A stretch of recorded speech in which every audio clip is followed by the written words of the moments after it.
Welcome back to Bot Bros, a series of the AI-driven marketer where we turn the hype into help when it comes to all the different AI stuff going on for marketers, because there is a ton of news out there and we want to simplify it for you. Find the practical nuggets that you can run with today. I'm Dan Sanchez and I'm joined by my brother, Travis Sanchez. And there's been a lot of news, especially this week. It was a loaded week. And I feel like that's become a norm. Like every week's almost a loaded week. And when you don't have one, it's more rare than not in 2025 for some reason. True. We're just sprinted down the field. But this week was really big because we had Grok 3 enter the ring, right? I mean, Grok's been out for a while, but this is the first time Grok's like actually contending with the best now. And that was big news. Yeah, the future is bright when it comes to AI. We got Microsoft releasing supercomputer chips. Oh my gosh, it's AI related because the better the processor, the better the AI intelligence. So if you look at the lens of what's happening in the world with AI, you're just going, oh my gosh, what is in store? So yeah, a lot has been going on. There's something I posted on LinkedIn today, and I've said this many times over the last maybe like even 8 months. And I was like, if they stop innovating, they don't do a single update again. What we have is what we have, and that's all we have for the next 10 years. There'll be at least 5 years of progress to make, 5 years of innovation. Because like think about it, when iPhone put out the 3GS, remember that was the big breakthrough for iPhone. There was iPhone 1. I don't even remember people talking about iPhone 2. No. You're like, dude, who? I knew some people with iPhone 1, but 2, nobody had it. Nobody talked about it. 3, when 3GS came out and they put the GPS in there, all of a sudden that tech unlocked all kinds of applications and the App Store hit and people were like, oh, there's an app for that. There's an app for this. There's an app for everything, right? It was like a whole revolution of technology that came off the smartphone and the combination of the tech together. Yep. It wasn't just the touchscreen. It wasn't just the GPS in there. It was all of it together. All of a sudden unlocked what became Uber, what became just simple things. What we take as simple things today was revolutionary at the time was Google Maps, right? All that kind of stuff was made possible because of a combination of technology coming together. And so we have a combination technology, even with what we have right now with the reasoning models, 4.0, and a bunch of the other models. I mean, now Grok into it. And we would have a lot of innovation because people would be figuring out new use cases for it. We haven't even begun to tap into that, but yet it's going to continue growing. That the supercomputers or the quantum computers that are coming in 5-6 years will certainly guarantee that 100%. It'll, once we tap out at some point, they'll hook it up to quantum computers, and then it'll be like a whole new level of AI. Scary smart. I'm like, what kind of intelligence are we dealing with here once that happens? But that might be a while. Yeah, well, we'll see. I don't know. Yeah. You start getting into sci-fi stuff, and you know what? That's kind of hypey. That's just not helpful. It's certainly fun to talk about, though. Oh man, but that's not why we're here on this show. But it is good to know that the innovation is going to continue to happen, even if it doesn't continue going. But it is continue to go on, and that's what we're here to talk about.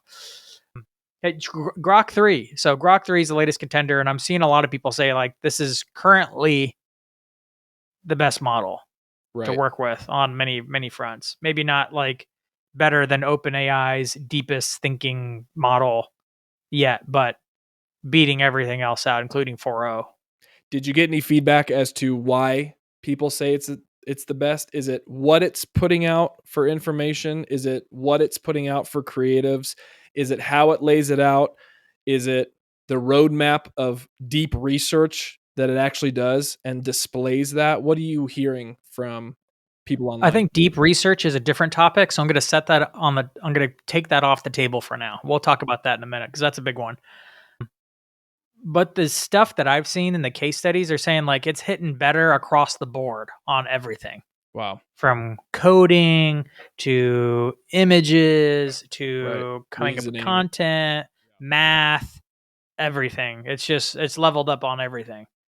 And it was done quickly, right? He just got this huge warehouse full of GPUs over in Memphis, right? So can we token this season as the AI race? Because we grew up with the space race. I don't know if there was, we heard of the dot-com era, But I feel Yeah. like it is We were in literally junior high when the .com era was going on, bro. right, but it's literally the AI race because when what was it? DeepSeek came out dropping almost $1 trillion from the market. I mean, we are talking about significant things happening even if it's not useful to the majority. Like, man, we are in the AI, like large language models. This is crazy. We are living in history right now, but you don't really know you're living in history until someone looks back a few years and goes, hey, 2022, 2023, 2024, 2025, like massive leaps that we were making. Anyways, it just hit me right now how significant of a time period we're from a different perspective. Cause I know it's significant, but I geeked out a little bit there. Sorry. Yeah, it's what's really interesting is we're all on the sidelines watching this thing, and it's going freaking around the track. You're just like, whoa, Whoa, whoa, whoa, whoa. NASCAR. They're just like, they're just going, and then you like step away for a second. You're like, did you see that? They're like, see what? You talk to some normal person. You're like, no, AI. Like everything's changing. They're like, oh yeah, I heard ChatGPT, right? You're like, oh my gosh. If And they when they tell me they know ChatGPT, they're sounding like, "Oh yeah, I'm in the know. I've heard of ChatGPT." I've had a few people tell it to me like that, and you're like, "You don't really understand what's going on." Like I'm one of those people. I'm like, "Yeah, this is bigger than the internet. This is bigger than the electricity." I'm like for one of those sure. people that I'm like, "Yeah, it'll have a bigger impact than that." Obviously, like all those things Oh, were bro. foundations for it to be, but 90% of still, people do not think this is bigger than those things. So that's okay. that's all But right. Grok 3 was the latest rocket ship to go by. It's still not. It's good. I've used it. I like it. It's fast. It's snappy. It's efficient. It's It's funny. still not enough to steal me away from ChatGPT, which is like got me thinking like, how good does something have to be for me to like leave ChatGPT? At this point, ChatGPT is just more loaded with features. I got all my conversations in it. It's got You got memory. It's got folders. Canvas. It's got projects. Yeah. Oh, Even though projects 4.0 are is not matter. nearly as good, I'm like, it's become a much more critical part of my workflow. Right. And I don't know, Grok would have. I mean, he pulled a Hail Mary getting to this point. He'd have to do another one to surpass to get to a point where he's like destroyed everybody. But it's Elon. Like it might happen. Yeah. Does Grok have a feature like projects? No, No. it's See, it's a very projects is a feature. game It doesn't. changer. It just doesn't have a lot of features. Right. Like they only rolled out their mobile app like a month or two ago.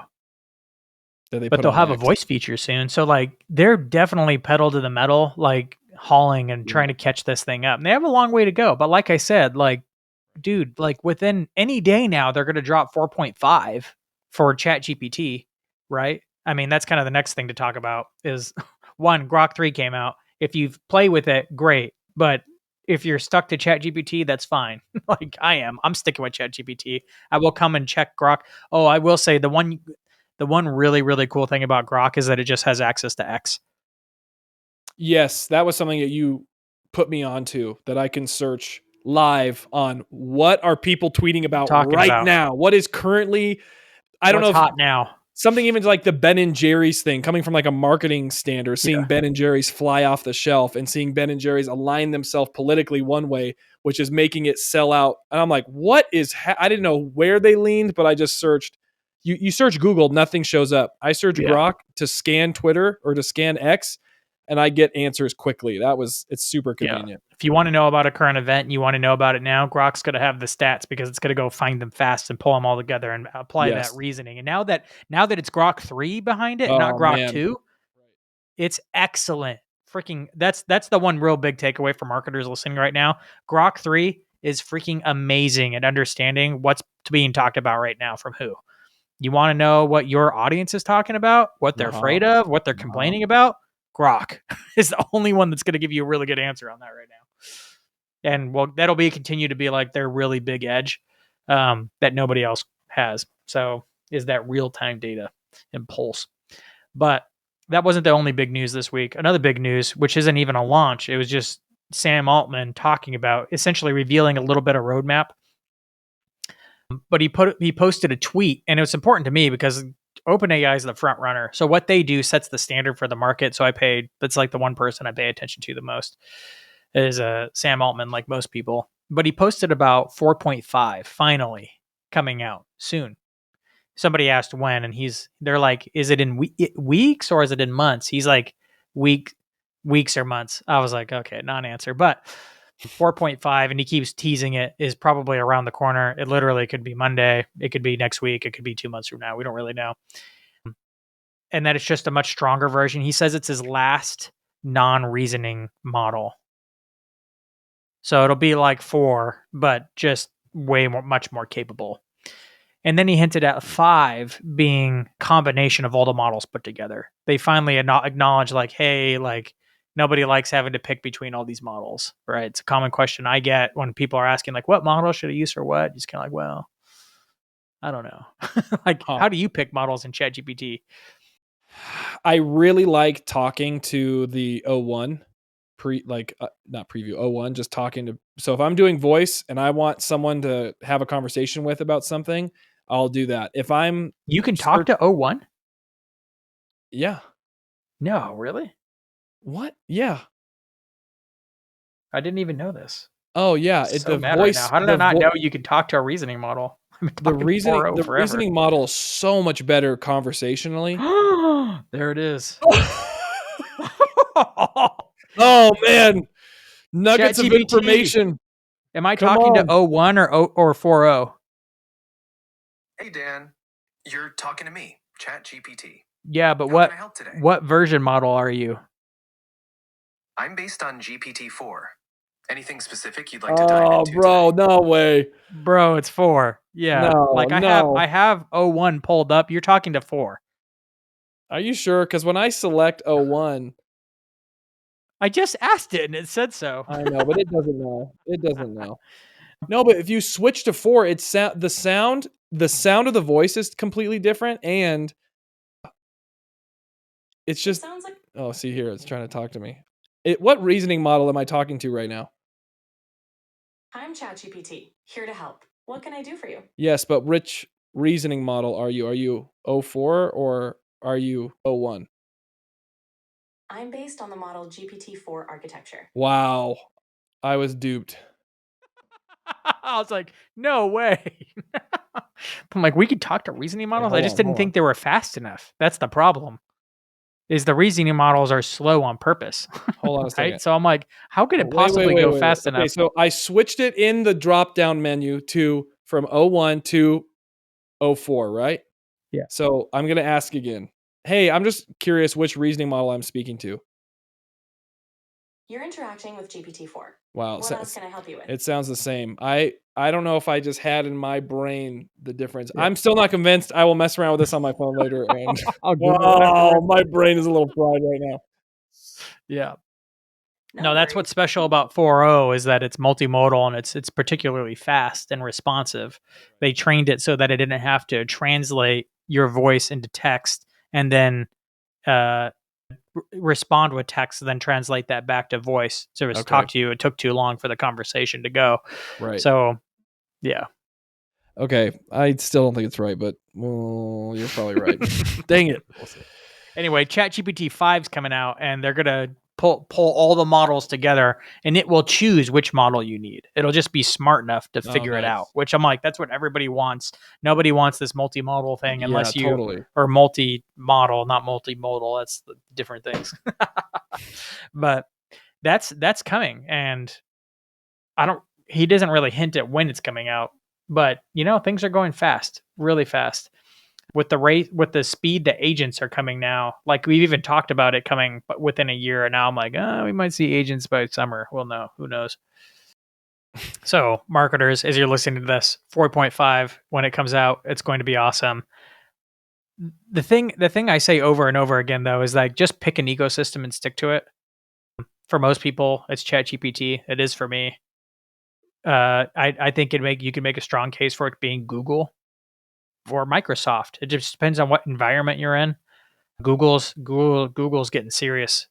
Google is taking me over more and more for a bunch of different reasons because it's starting to become competitive and it just has better applications built into Google Docs. You can The Notebook LM thing's really cool. They're just starting to come out with some really cool and interesting things, and their context window's huge. So if you got a really long doc you need to analyze, well, there's only one person who can do it, or one model that can do it. It's Google.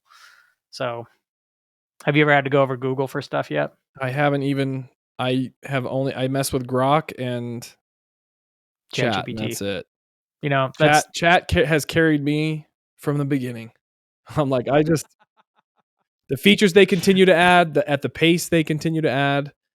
Grok is better at some image creation, but I know there's even better ones than Grok and ChatGPT at image creation. yeah. So, I mean, I just use Midjourney for images. Right. I can't wait for ChatGPT to just update Dolly, and then I could just drop my Midjourney license. Not yet. I just don't really care.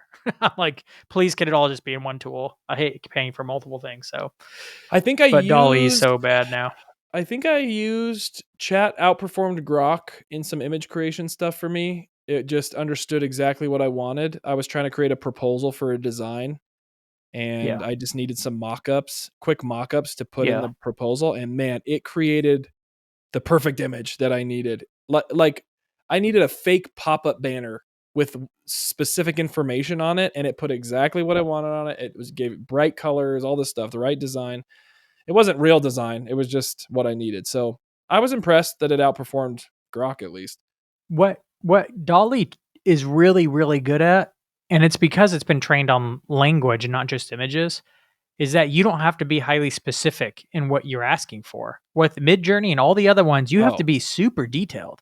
But with Dolly and ChatGPT, you could be like, hey, I need something that just looks like modern, but maybe sophisticated. Right. I don't know, but you don't even know what you want, but yet it freaking knows what you want.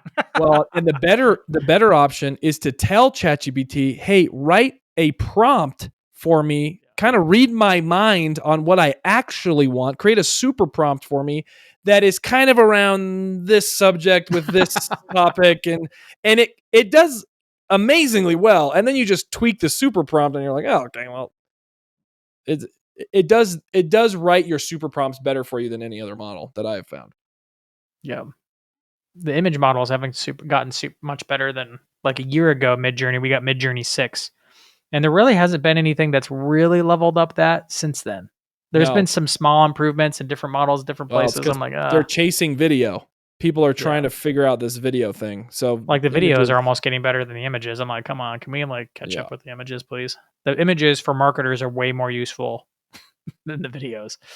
Videos are great, but I'm like, come on. We all need graphics all the time. Illustrations, stock photos.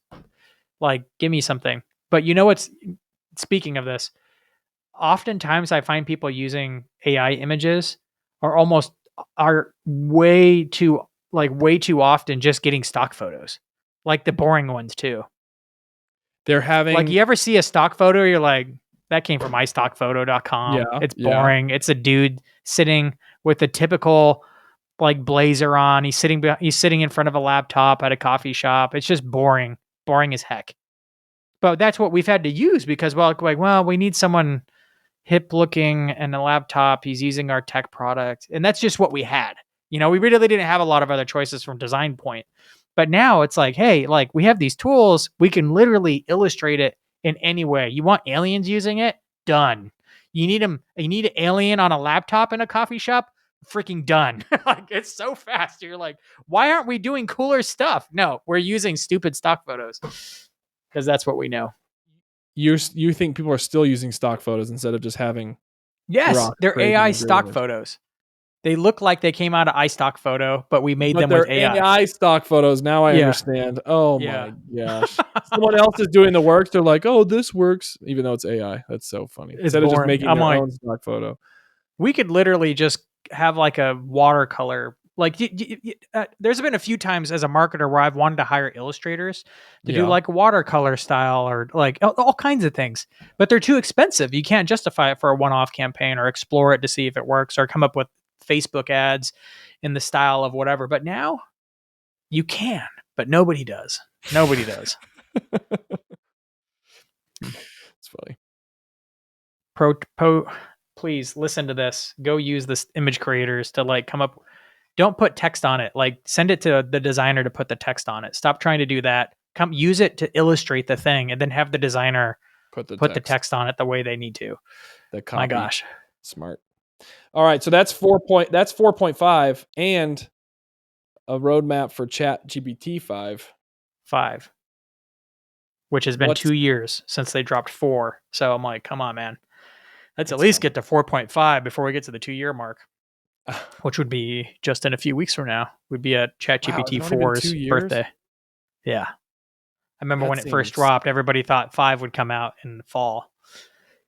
Nope. It's been 2 years now almost. So hopefully 4.5 drops this March. Would be very exciting for its birthday or something. It'd be cool. Last big thing that's been going on is deep research.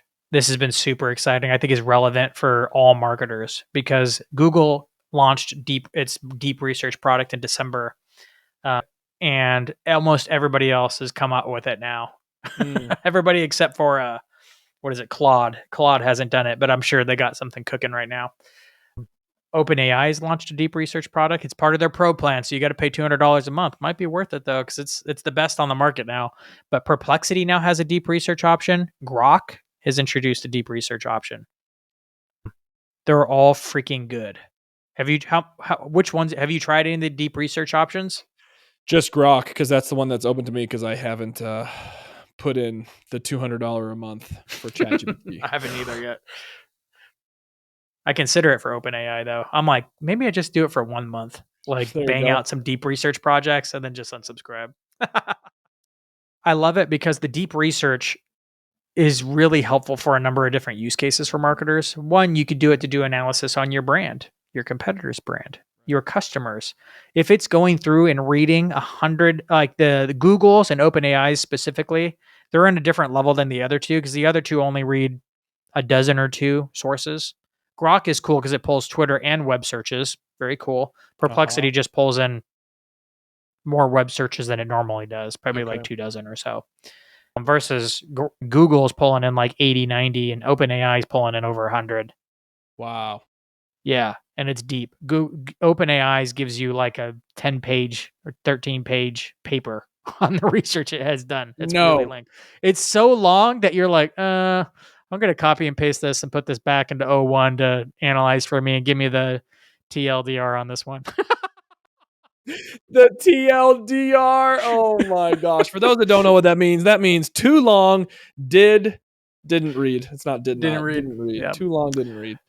So Google's is really good. It's about 2 or 3 pages, which is enough that you can kind of skim it and read it, and it organizes it for you in like paragraphs and headers, bulleted lists, and tables. It's really Google's is really nice. And Google's usually takes about 10, 15 minutes. OpenAI's takes about like 20, 30 minutes. You have to go and like go get some coffee while it's working or do something else. I mean, but it's good. Doesn't that make you feel good, that it's taking at least AI that long to do some deep research? Like, yeah, I mean, it would take me 3 years, but I'm glad, AI can do it in 30 minutes. It's like, okay. That's funny. Elon Musk, not Elon, Sam Altman said that with the new deep research tool that it essentially is a tool that could displace about 1% of the world's economic value, I think was the words he used. Wow. And I'm like, okay. Part of me was like, oh, there's going to be some jobs lost in this. But the other part of me was like, how do I tap into that? I was like, okay. But I'm like, still, how do I tap into some of that economic value? So I've even thought like as a marketer, I'm like, how can I use this like this week in order to do something really cool? And I'm like, this is why I want to like go subscribe for $200 a month and then unsubscribe. But like, we all have to make lead magnets, right? That's a normal thing. Yeah. What if you go and use it to find all the current pain points of your target audience? And then you have it, and it's part of the deep research, and it's because, remember, it's using its reasoning model to think about it. You have it rank stack those pain points, right? Okay, so then you take the top 3 pain points and you send it off deep research to go and do research, not just solutions for the pain points, but like to really truly understand the pain. Like for Right. each particular pain point, I'm like, I want a whole research report on Right. just this one pain point. Where did it come from? Why is it still a problem? Why hasn't it been solved? What solutions have been tried but aren't satisfying it? Like 13-page paper on that. Okay. And then maybe you start to work with it to formulate solutions and actually really unpack the pain and understand it, and then make a lead magnet based off of that. Yeah. I'm like, get it to come write some on, copy. like Wow. you could get this done in the morning, in an afternoon, you could have some freaking fire content that nobody else has, at least for now, until they listen to this podcast and get this outrageously good tip. That is outrageous. Too much? No, I liked it. I like it. Not enough. That one's free, people. The next one is going to be paid subscription to Bob. It's going to be a lead magnet, and you're going to have to put in your email. I think I need to do this week. I'm convinced. I'm making a note. I'm buying ChatGPT Pro. So next time you listen to this podcast, I'll bought in Pro. Let's go. And I'll tell you if it's any good. And created some lead magnets with deep research on pain I'm points. convinced that that's the best application of deep research right now. There's lots of applications for it.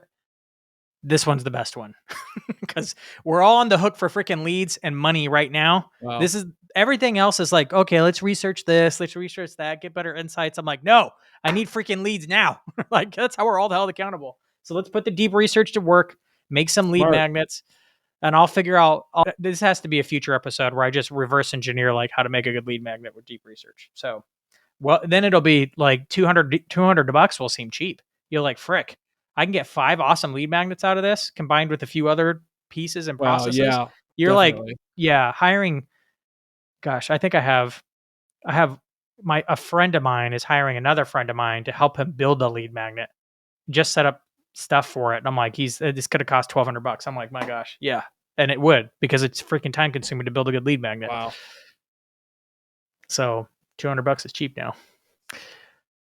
So that's been the big news this week is all these models releasing deep research. I mean, OpenAI's came out 2 weeks ago, Perplexity's last week, Grok's this week.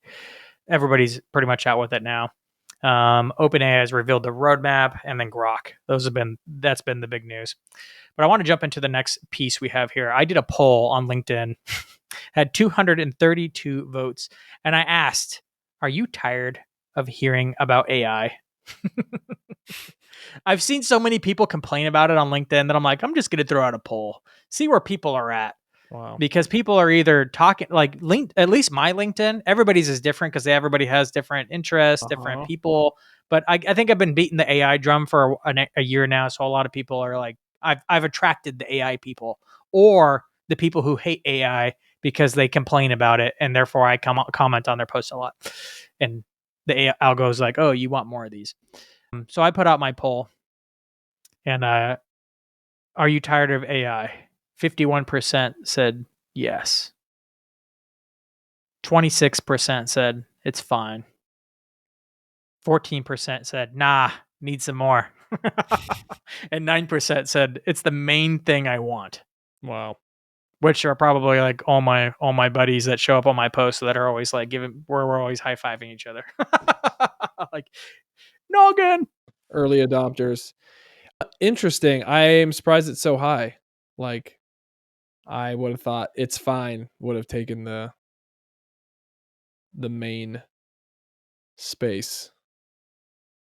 I think there's something about when everybody's talking about something, there's a lot of people that are resistant to it. They're like, oh, stop talking about it, Like, can you think of something like that's happened before where it's like just people just can't shut up about the thing? You're like, oh, stop. For me, that was like the crypto thing for a while. Yes.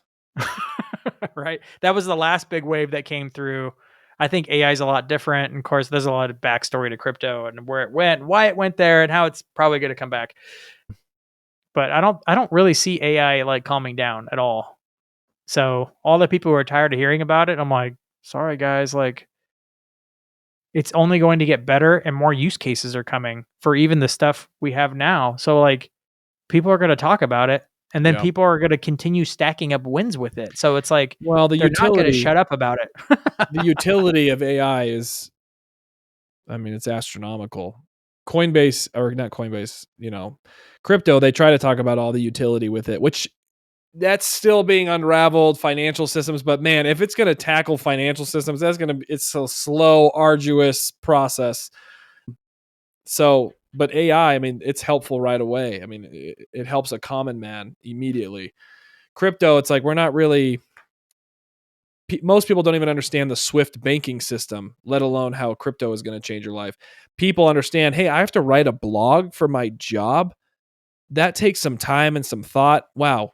If I have an AI reasoning model, I could get some research done. I can have it type me something. It's like the use case is just immediate. You could start it using it immediately. Crypto takes there's such a learning curve.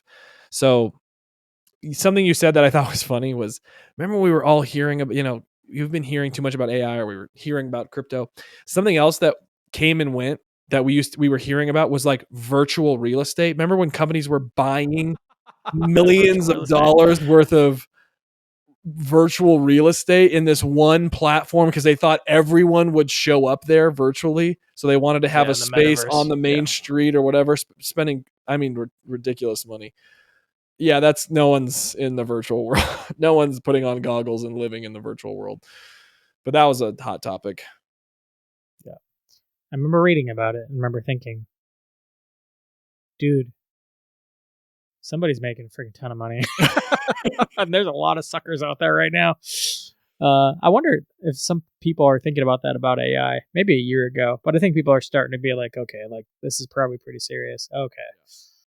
I have some consistent people that show up on my LinkedIn posts that are like romantic about the old way of doing things. They kind of know AI is coming, but they're resist it. They resist it. I need to have them on this show sometime and just interview them. They're usually Gen Xers. And just talk about their viewpoint. But there's a couple of them that show up consistently. They would be in this yes crowd. My guess is people listening to this podcast are not some of the ones that say they're tired of hearing about AI. So. No.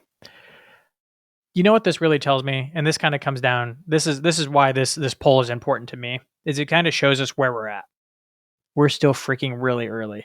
As good as the AI has gotten, as fast as it's gotten, I don't know how. I truly do not understand how you can see the rate of progress on images, on video, on text, on its ability to figure things out. I'm like, how do you not see the rate of change in here? And maybe you're like, well, it screws up on fingers. You're like, freaking, do you not see where it was a year ago, 2 years ago? Like, come on, like, get on the train. The train's going. It's still early. It's still super early. So if you're listening to this, it's like, one, if you want to be one of the few people pioneering the field, you want to get in on like being known this. I've even heard people say like, oh, like if you haven't already been like starting a podcast and building a brand around AI, like don't do it. It's too late. You're just a Me Too person. No. I'm like, it's not even close. A person I respect a lot said it. And I was like, you guys, it's not even close. Think about how many niches there are. Like I'm trying to tackle AI marketing. Think about how big that is. Somebody could be like niching down from there and going after like AI marketing for e-commerce. Huge. Will it be? How many e-commerce stores are there? Tens of thousands, hundreds of thousands? Like, come on, like how big of a market is that? It's huge, and it's going to be huge for e-commerce. Yes, in a bunch of different ways. I've not ever seen a person position themselves as the AI person for e-commerce.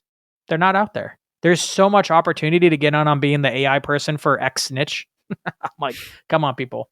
Or at least be this person for your company. Be the person inside your company that's known as the AI person. Yes, absolutely. You will get promoted sooner.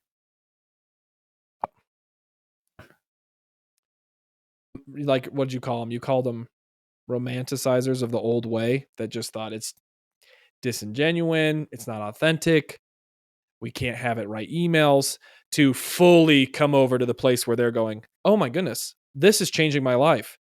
So huge sway in the media and marketing team who are writing scripts, writing articles, using reasoning models to understand, better demographics of who wants to be involved with us.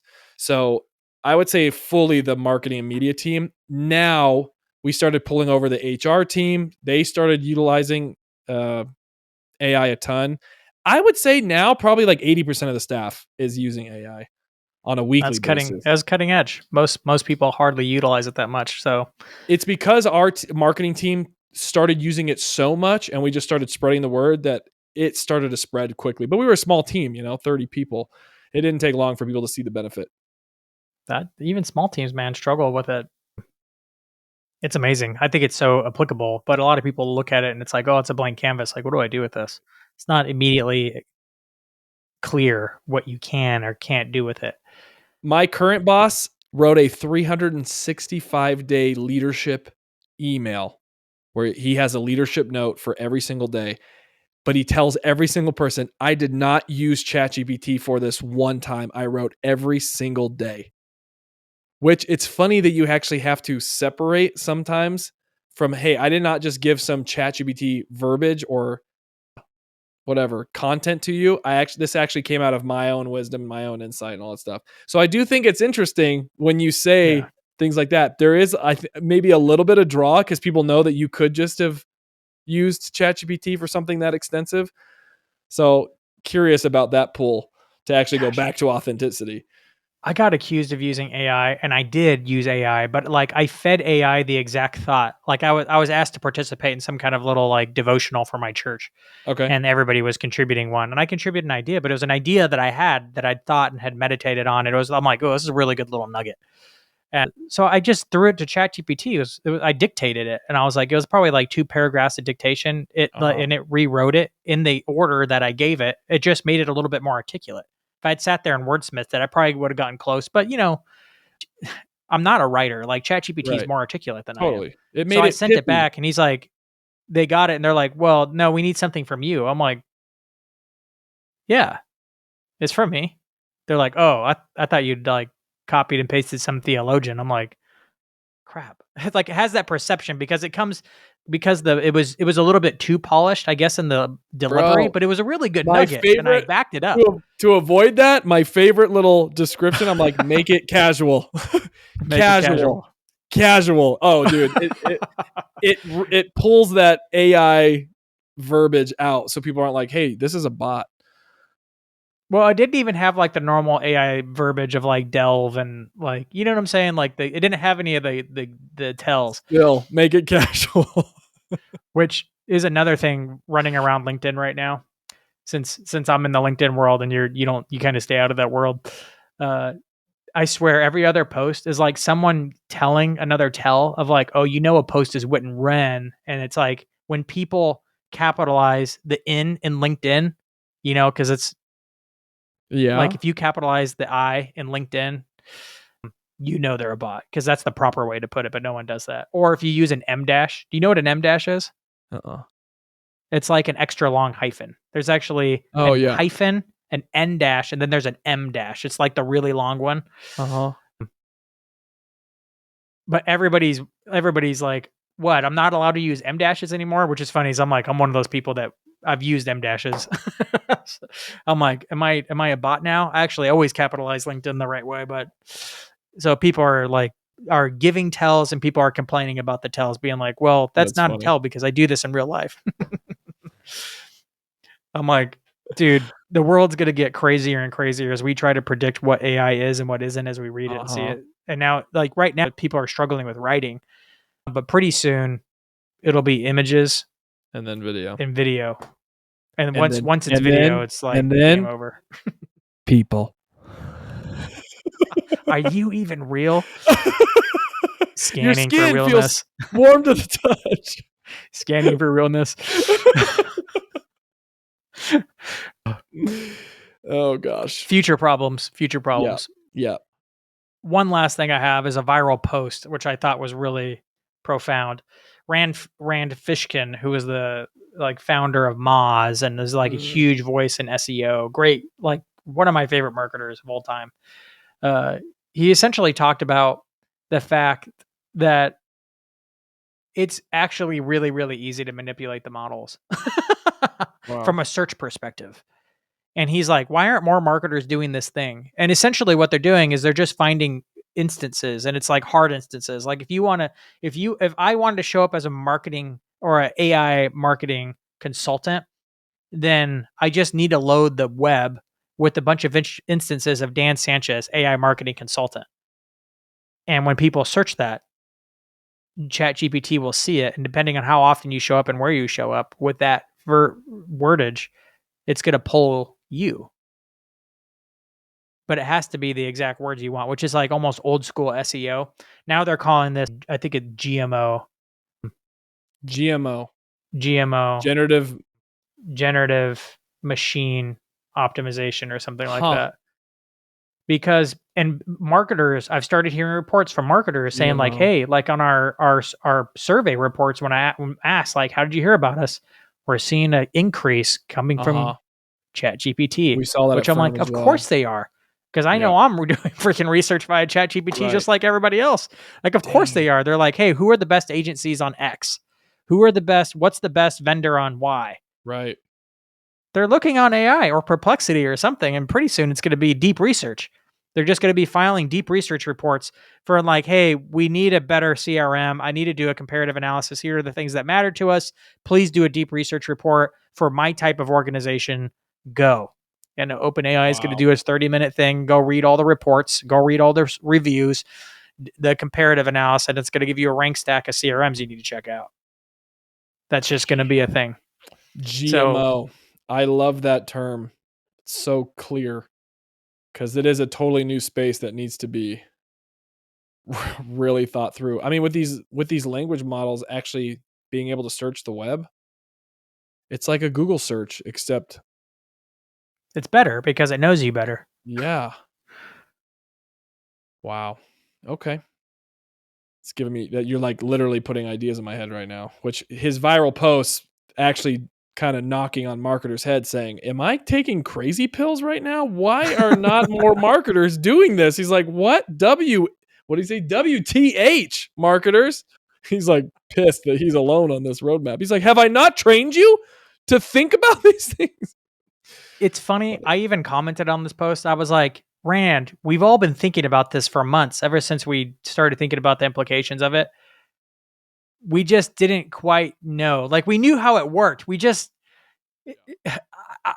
I don't know, Rand. I've literally spent a ton of time thinking about this, and he just made it plain. Like, no, this is how it works. I was like, oh, got it. I just need to make sure the right association to my brand shows up over and over again. What words, when somebody is looking for the thing that you sell, what words need to surround your brand name?